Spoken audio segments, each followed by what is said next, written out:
Hi dears, എന്തൊക്കെയാണ് എല്ലാവരുടെയും വിശേഷം? എല്ലാവരും സുഖമായിരിക്കുന്നോ? അപ്പോൾ മുത്തുമണികൾ ഇന്ന് ഞാൻ ഷെയർ ചെയ്യുന്നത് ഒരു അടിപൊളി കേക്കിൻ്റെ റെസിപ്പിയാണ് കേട്ടോ. അപ്പോൾ മക്കളെ സ്കൂൾ വിട്ട് വരുമ്പോൾ കൊടുക്കാനാണെങ്കിലും വൈകുന്നേരം ഈവനിങ് സ്നാക്കായിട്ട് കഴിക്കാനാണെങ്കിലും ഒക്കെ അടിപൊളിയാണ്. ഓവനോ ബീറ്ററോ ഒന്നും ഇല്ലാതെ പഴമൊക്കെ വെച്ച് ചെയ്തെടുത്തിട്ടുള്ള നല്ലൊരു കേക്കിൻ്റെ റെസിപ്പിയാണ്. അപ്പോൾ നമുക്ക് വീഡിയോയിലേക്ക് പോകുന്നതിന് മുമ്പ് വീഡിയോ എല്ലാവരും ഒന്ന് സ്കിപ്പ് ചെയ്യാതെ മുഴുവനായിട്ട് കാണാൻ ശ്രമിക്കണേ. അപ്പോൾ ആദ്യം തന്നെ ഞാൻ ഒരു ബൗൾ എടുത്ത് വെച്ചിട്ടുണ്ട്. അതിലേക്ക് 1 കപ്പ് മൈദപ്പൊടിയാണ് ഇട്ട് കൊടുത്തിട്ടുള്ളത്. 1 teaspoon baking powder, 1/2 teaspoon baking soda ഇത്രയും ചേർത്ത് കൊടുത്തിട്ടുണ്ട്. പിന്നെ ഒരു നുള്ളു ഉപ്പ് അത്രയും കൂടി ചേർത്ത് കൊടുത്ത ശേഷം നമുക്കിത് നന്നായിട്ടൊന്ന് മിക്സാക്കി എടുക്കണം. ഒരു അരിപ്പയിലിട്ട് കൊടുത്തിട്ട് 2-3 തവണയായിട്ട് അരിച്ചെടുത്താലും മതി. ഞാനിപ്പോൾ ഒരു വിസ്ക് വെച്ചിട്ട് നന്നായിട്ടൊന്ന് മിക്സാക്കി എടുക്കുകയാണ് ചെയ്യുന്നത്. നന്നായി മിക്സാക്കി എടുത്തിട്ടുണ്ട്. ഇനി ഇതൊരു സൈഡിലേക്ക് മാറ്റി വയ്ക്കുക. ഇനി ഒരു മിക്സിയുടെ ജാർ എടുത്ത് വെക്കുന്നുണ്ട്. അതിലേക്ക് ഞാൻ ഒരു 1/4 കപ്പ് പഞ്ചസാര അതിലേക്ക് ചേർത്ത് കൊടുക്കുന്നുണ്ട്. അപ്പോൾ നല്ലോണം മധുരം വേണമെന്നുള്ളവർ 1 കപ്പ് ചേർത്ത് കേട്ടോ. ഇനി അതിലേക്ക് 2 ഗ്രാമ്പു കൂടി ചേർത്ത് കൊടുത്തിട്ട് നല്ലോണം പൊടിച്ചെടുത്തുകൊണ്ട് വന്നിട്ട് ഒരു സൈഡിലേക്ക് മാറ്റി വെക്കണം. ഇനി വേറൊരു മിക്സിയുടെ ജാർ എടുത്ത് വെക്കുന്നുണ്ട്. അതിലേക്ക് ഒരു 4 മുട്ടയാണ് പൊട്ടിച്ചൊഴിക്കുന്നത്. മുട്ടയൊക്കെ റൂം ടെമ്പറേച്ചറിലുള്ളതായിരിക്കണം കേട്ടോ. ഫ്രിഡ്ജിൽ വെച്ചതൊക്കെ ആണെങ്കിൽ കുറച്ച് സമയം മുന്നെടുത്ത് പുറത്തേക്ക് വെക്കണം. അതിലേക്ക് 1 ടീസ്പൂൺ വാനില എസൻസും കൂടി ചേർത്ത് കൊടുത്തിട്ട് നന്നായിട്ടൊന്ന് അടിച്ചെടുത്തുകൊണ്ട് വരിക. ശേഷം നമ്മൾ ആദ്യം പൊടിച്ച് വെച്ചിട്ടുള്ള പഞ്ചസാര ഇതിലേക്ക് ഇട്ട് കൊടുക്കുക. മുഴുവനായിട്ട് തന്നെ ഇട്ട് കൊടുക്കുക. എന്നിട്ട് വീണ്ടും ഇത് നന്നായിട്ടൊന്ന് അരച്ചെടുത്തുകൊണ്ട് വരണം. ഇതപ്പോൾ നല്ലപോലെ അടിച്ച് പതപ്പിച്ചുകൊണ്ട് വന്നിട്ടുണ്ട്. പിന്നെ ഇതിലേക്ക് ഒരു 1/4 കപ്പ് സൺഫ്ലവർ ഓയിലോ മെൽറ്റഡ് ബട്ടറോ ചേർത്ത് കൊടുക്കുക. ഞാൻ മെൽറ്റഡ് ബട്ടർ ചേർത്ത് കൊടുത്തിട്ട് വീണ്ടും ഒന്ന് അടിച്ചെടുത്തുകൊണ്ട് വന്നിട്ടുണ്ട്. ഇനി അടിച്ചെടുത്തുകൊണ്ട് വന്നത് ഒരു ബൗളിലേക്ക് ഒഴിച്ചു കൊടുക്കുക. ഇനി പഴമാണ് വേണ്ടത്. ഞാനിപ്പോൾ ഒരു 3 റോബസ്റ്റ പഴമാണ് എടുത്തിട്ടുള്ളത്.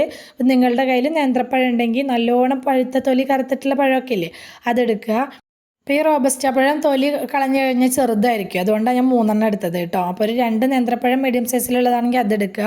പഞ്ചസാര പൊടിച്ചെടുത്തിട്ടുള്ള മിക്സിയുടെ ജാർ തന്നെയാണ് വീണ്ടും എടുത്തിട്ടുള്ളത്. അതിലേക്ക് റോബസ്റ്റ പഴം ഇട്ട് കൊടുത്തിട്ട് അതിന് നല്ലപോലെ ഒന്ന് അടിച്ചെടുത്തുകൊണ്ട് വരണം. നല്ല പേസ്റ്റായിട്ട് തന്നെ അരച്ചെടുത്തുകൊണ്ട് വന്നിട്ടുണ്ട്. ഇനി ഇത് ബൗളിലേക്ക് ഒഴിച്ചു കൊടുക്കുക. ആദ്യം മുട്ടൊക്കെ അടിച്ചിട്ട് ഒഴിച്ചിട്ടുണ്ടായിരുന്ന ബൗളില്ലേ, അതിലേക്ക് തന്നെ ഒഴിച്ചു കൊടുക്കുക. ഇനി ഇത് രണ്ടും കൂടെ നന്നായിട്ടൊന്ന് മിക്സാക്കി യോജിപ്പിച്ചെടുക്കണം. ഒരു വിസ്ക് ഉപയോഗിച്ച് എളുപ്പത്തിൽ നമുക്കിത് മിക്സാക്കി എടുക്കാനും പറ്റും കേട്ടോ.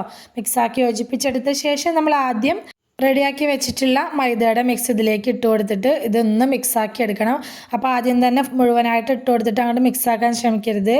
ആദ്യം കുറച്ചിട്ട് കൊടുക്കുക, എന്നിട്ട് മിക്സാക്കുക, വീണ്ടും കുറച്ചിട്ട് കൊടുത്ത് മിക്സാക്കി എടുക്കുക. അങ്ങനെ മുഴുവനായിട്ട് എടുത്തിട്ട് നന്നായിട്ടൊന്ന് മിക്സാക്കി യോജിപ്പിച്ചെടുക്കുക.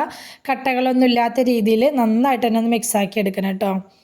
പിന്നെ സബ്സ്ക്രൈബ് ചെയ്യാതെ കാണുന്ന നമ്മുടെ പുതിയ കൂട്ടുകാർ ആരെങ്കിലും വീഡിയോ കാണുന്നുണ്ടെങ്കിൽ പ്ലീസ് ഒന്ന് സബ്സ്ക്രൈബ് ചെയ്ത് സപ്പോർട്ട് ചെയ്യണേ. കൂടെയുള്ള ബെൽ ബട്ടണും കൂടി ഒന്ന് ക്ലിക്ക് ചെയ്ത് വെക്കുകയാണെങ്കിൽ ഞാനിടുന്ന പുതിയ വീഡിയോസിൻ്റെയൊക്കെ നോട്ടിഫിക്കേഷൻ നിങ്ങൾക്ക് കിട്ടും കേട്ടോ. ഇതപ്പം ഞാനിത് നന്നായിട്ടൊന്ന് മിക്സാക്കി എടുത്തിട്ടുണ്ട്. ഇനി നമുക്കിതിലേക്ക് ഇഷ്ടമുള്ള നട്ട്സൊക്കെ ചേർത്ത് കൊടുക്കുക. അപ്പം ഞാനിപ്പോൾ ഇതിലേക്ക് ചേർത്ത് കൊടുക്കുന്നത്, എൻ്റെ കയ്യിലൊരു ഡയറി മിൽക്ക് ഇരിക്കുന്നുണ്ടായിരുന്നത്, ഒന്ന് പൊട്ടിച്ചിട്ട് അതാണ് ഇട്ട് കൊടുക്കുന്നത്. ഫ്രിഡ്ജിൽ വെച്ച് തണുപ്പിച്ചിട്ടൊന്ന് പൊട്ടിച്ചെടുത്തതാണ്, അതാണ് ഇട്ട് കൊടുത്തിട്ടുള്ളത്. നിങ്ങളുടെ കയ്യിൽ ഡാർക്ക് ചോക്ലേറ്റ് ഉണ്ടെങ്കിൽ അത് വേണമെങ്കിൽ ഇട്ട് കൊടുക്കുക. അപ്പോൾ എൻ്റെ കയ്യിൽ ഡാർക്ക് ചോക്ലേറ്റ് ഒന്നുമില്ല, അപ്പോൾ അതുകൊണ്ടാണ് ഞാൻ ഇത് ഇട്ട് കൊടുത്തത്.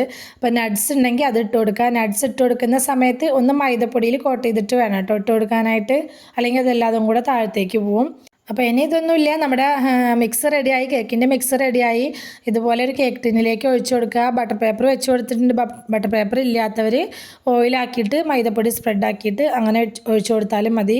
കേക്ക് ടിന്നെ വേണമെന്ന് ഒരു നിർബന്ധമില്ല, നമുക്കിഷ്ടമുള്ള പാത്രത്തിൽ വെച്ച് ചെയ്തെടുക്കാം കേട്ടോ. ഞാൻ ഇതിൻ്റെ മുകളിലേക്ക് കുറച്ച് ചോക്കോ ചിപ്സ് കൂടി ഇട്ട് കൊടുത്തിട്ടുണ്ട്. കയ്യിലുള്ളവർ ഇട്ട് കൊടുക്കുക, ഇല്ലാത്തവർ നട്ട്സ് എന്തെങ്കിലും ഇട്ട് കൊടുത്താലും മതി.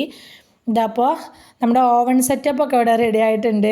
ഫ്രീ ഹീറ്റ് ചെയ്ത പാത്രമാണ് കേട്ടോ. 5 മിനിറ്റ് ഫ്രീ ഹീറ്റ് ചെയ്ത പാത്രത്തിലേക്കാണ് വെച്ച് കൊടുത്തിട്ടുള്ളത്. ഒരു 40-45 മിനിറ്റോളം ഞാനിതൊന്ന് ബേക്ക് ചെയ്തെടുത്തിട്ടുണ്ട്. അപ്പോൾ നിങ്ങൾ നോക്കുക, ഇതുപോലെ ഇർക്കിളിയോ സ്ക്വയർ എന്തെങ്കിലും വെച്ചിട്ടൊന്ന് കുത്തി കൊടുക്കുക. നടുഭാഗത്ത് തന്നെ കുത്തി കൊടുത്ത് നോക്കണം കേട്ടോ. അപ്പോൾ അത് ക്ലിയർ ആയിട്ട് വരണമെങ്കിൽ വെന്തിട്ടുണ്ടാവും. എനിക്കൊരു 45 മിനിറ്റോളം വെക്കേണ്ടി വന്നിട്ടുണ്ട്. അപ്പോൾ നിങ്ങൾ നോക്കുക കേട്ടോ. ഇടയിൽ ഒരു 30 മിനിറ്റൊക്കെ ആവുന്ന സമയത്ത് ഈ ഹൈറ്റ് ഇല്ലാത്ത കേക്ക് ടിന്നൊക്കെ ആണെന്നുണ്ടെങ്കിൽ പെട്ടെന്ന് തന്നെ ആയി കിട്ടും. ഞാനിപ്പോൾ അത് അടുപ്പിൽ നിന്ന് മാറ്റിയിട്ടുണ്ട്. ഇനി ഇതുപോലെ ഒരു വൃത്തിയുള്ള കോട്ടൺ ടവൽ ഇട്ട് കൊടുത്തിട്ട് ചൂടാറാൻ വേണ്ടി വെയിറ്റ് ചെയ്യുക. ചൂടാറിയ ശേഷം നമുക്കിത് കട്ട് ചെയ്യാം കേട്ടോ. അപ്പോൾ നമ്മുടെ കേക്കൊക്കെ നല്ലപോലെ ചൂടാറിയിട്ടുണ്ട്. ഇനി ഇതൊന്ന് നമുക്ക് ഒരു സൈഡിൽ 2 സൈഡിലായിട്ട് ഞാൻ ബട്ടർ പേപ്പർ വെച്ച് കൊടുക്കാത്ത സൈഡ് ഇതുപോലെ ഒരു സ്പാച്ചിൽ എന്തെങ്കിലും വെച്ചിട്ട് നമുക്കൊന്ന് വിടിയിച്ച് കൊടുക്കാം കേട്ടോ. ബാക്കി എല്ലാ സ്ഥലം ബട്ടർ പേപ്പർ ഉള്ളതിനെ കൊണ്ട് തന്നെ പെട്ടെന്ന് പോന്ന് കിട്ടും. ഇതും പിടിച്ചിട്ടൊന്നുമില്ല, പെട്ടെന്ന് തന്നെ പോന്ന് കിട്ടിയിട്ടുണ്ട്. ഈസി ആയിട്ട് എടുക്കാൻ പറ്റും കേട്ടോ നമുക്കിത്. ഒട്ടും അടിഭാഗമൊന്നും കരിഞ്ഞു പോവൊന്നും ചെയ്യാതെ അടിപൊളിയായിട്ട് തന്നെ നമ്മുടെ കേക്ക് നമുക്ക് കിട്ടിയിട്ടുണ്ട്. നല്ല ടേസ്റ്റ് ഉണ്ട് കേട്ടോ അത് കഴിക്കാനായിട്ട്. അതുപോലെ തന്നെ നല്ലൊരു സ്മെല്ലുമാണ് വീട് മൊത്തം. നിങ്ങൾ ഇതുപോലെ ട്രൈ ചെയ്യാത്തവരാണെന്നുണ്ടെങ്കിൽ തീർച്ചയായിട്ടും ഇങ്ങനെ ഒരു കേക്ക് ട്രൈ ചെയ്ത് നോക്കുക കേട്ടോ. റോബസ്റ്റ പഴം വേണമെന്ന് ഒരു നിർബന്ധമില്ല. തൊലി കറുത്ത് പോയിട്ടുള്ള നേന്ത്രപ്പഴം വേണമെങ്കിലും എടുക്കുക. കണ്ടോ നല്ല സോഫ്റ്റ് ആയിട്ട് തന്നെ കിട്ടിയിട്ടുണ്ട്. നല്ല ടേസ്റ്റാണ് കഴിക്കാൻ. അപ്പം ഞാൻ ഇതിൽ നട്ട്സൊന്നും ഇട്ട് കൊടുത്തിട്ടില്ല. നട്ട്സ് കൂടി ഉണ്ടെങ്കിൽ അത് ഇടയിൽ ഇങ്ങനെ കടിക്കുമ്പോൾ നല്ല ടേസ്റ്റ് ഉണ്ടാവും കേട്ടോ. തീർച്ചയായിട്ടും ട്രൈ ചെയ്ത് നോക്കിക്കോ. നിങ്ങൾക്ക് എന്തായാലും ഇഷ്ടമാവും. വീഡിയോ ഇഷ്ടമായിട്ടുണ്ടെങ്കിൽ മറക്കാതെ ലൈക്ക് ചെയ്യണേ. ലൈക്ക് ചെയ്യുന്നതിൻ്റെ കൂടെ ഹൈപ്പ് ചെയ്യാനും കൂടെ മറക്കല്ലേ.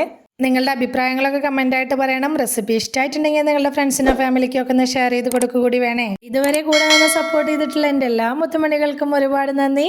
എന്നാൽ ശരി, സിമ്പിൾ ആൻഡ് ടേസ്റ്റി റെസിപ്പിയുമായി ഞാൻ വീണ്ടും വരാം. ബൈ.